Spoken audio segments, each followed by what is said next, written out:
காக்கவும்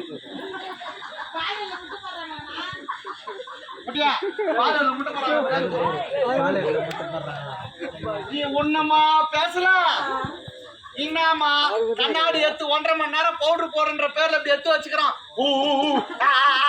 மை உன் தாலி அறக்கோ இவன் கொல்லி அறக்கோ மை வயிற்று துண்டானா பூசிக்கிறானான்னு தெரியல. ரொம்ப மைய எடுக்கிறான். இப்படி பூசுறான் இப்படி பூசுறான். வெளியே வர லவடிக்க பால் வாஜாரி கிட்ட போய் நான் என்ன வாசனை பேச போன வெளியோ ஏன் இந்த பப்பு காசுக்கார இப்படி பண்றான்னு கேட்க கூடாது. எதுக்கு இந்த பொட்டை வெளியே வரணும் பேசாத இருக்கிறதுக்கு.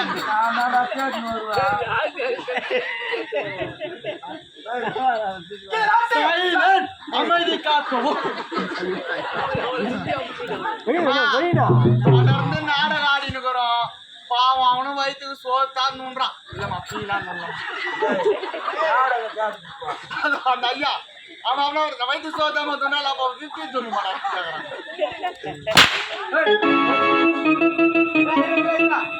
அவருக்கு பாத்தியா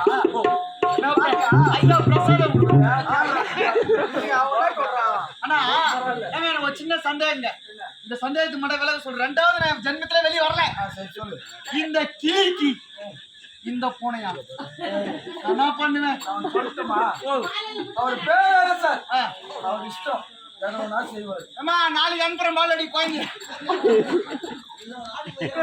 நிகழ்த்தால் வாழ்த்த வேண்டும். பொறுப்பு எப்படித்திருக்க தளபதி அவர்களே நீ சீக்கிரம் பாடு போய் விடுவாய். பல்லாண்டு வாழ்ந்து விடுவாய். போகட்டுகை அவசர கதவு அழுத்த கருதா தெரிந்து கொள்ளலாமா? நாயன புடகத்து கூப்பிட்டாரு. உண்மை எனக்கு வயதாகிவிட்டது. ஆனால் இளைய மகன் தத்துவமோ விடுதலை தெரிந்து விட்டுதானே. இளைய மகன் மூத்த மகன் தத்துவம் இருக்கின்றார். ஆமா எனக்கு ஒரு மகள் உத்தரவு இருக்கின்றார். ஆகினால் வயது சண்டை கூட இருக்கிறது. ஆகினால் நாட்டு பிறப்பை மகனுக்கு ஒப்படைக்க வேண்டும் என்னோடு அப்படியா?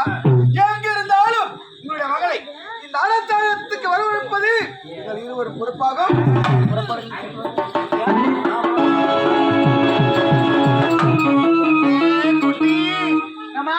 குட்டி குட்டின்ற ஒரு நாள் கூட பால் கொடுக்க மாட்டேன்ற இந்நாட்டு வழியில் கட்டளை மூத்த மகன் எங்க இருந்தாலும் சரி அழைத்து உத்தரவு